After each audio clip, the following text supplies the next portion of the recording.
உழைப்பு என்பது எப்போது கூர்மைப்படுத்தப்படுகிறது, எப்போது செம்மைப்படுத்தப்படுகிறது என்று சொன்னால் கல்வியின் மூலமாக.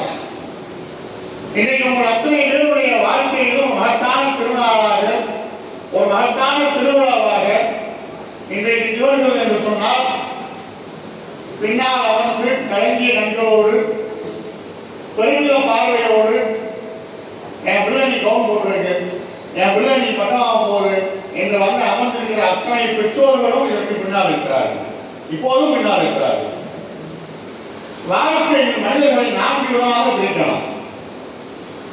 வாழ்க்கையில் மனிதர்களை 4 விதமாக பிரிக்கலாம்.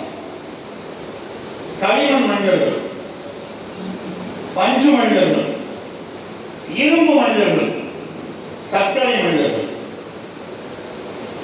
களிமண்ல ஒரு பொம்மை செஞ்சு தண்ணியில போட்டோம் அப்படின்னா அது என்ன ஆகும்னா கரைஞ்சிடும். அந்த தண்ணீரை குடிப்பதற்கு பயன்படுத்த முடியாது. பஞ்சுல ஒரு பொம்மை செஞ்சு அதை தண்ணியில போட்டோம் அப்படின்னா அது தண்ணியில கூட என்ன செஞ்சோம்னா உறிஞ்சு வெயிட் கூடிடும். இரும்பு பொம்மை தண்ணியிலே இருந்தது அப்படின்னா துரு பிடிச்சு போய் அது தானும் பயனில்லாமல் பயன்படுத்தவும் முடியாமல் ஆக்கிவிடும். சர்க்கரை பொம்மை என்பது தான் கரைந்தாலும் கூட இந்த சமூகத்தை இழிப்பாக்குகிறது.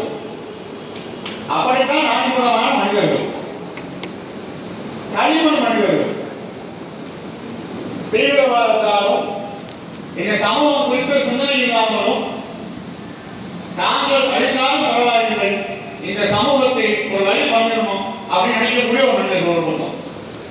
பஞ்சு மனிதர்கள் இந்த சமூகத்தின் அத்தனை வளங்களையும் தங்களுக்குரியதாக மாற்றிக்கொண்டு தாங்கள் மட்டுமே கொடுத்து போக வந்தது.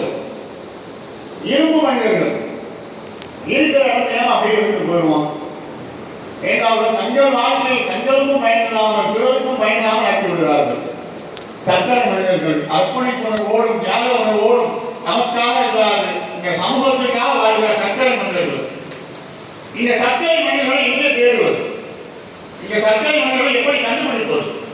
இது ஒருவேளை நமக்கு ஐயம் இருக்குமானால் இங்கே மேடையில் வீட்டிருக்கிற மாணவர்களும் பின்னால் வீட்டிருக்கிற பெற்றோர்களும் இவர்கள்தான்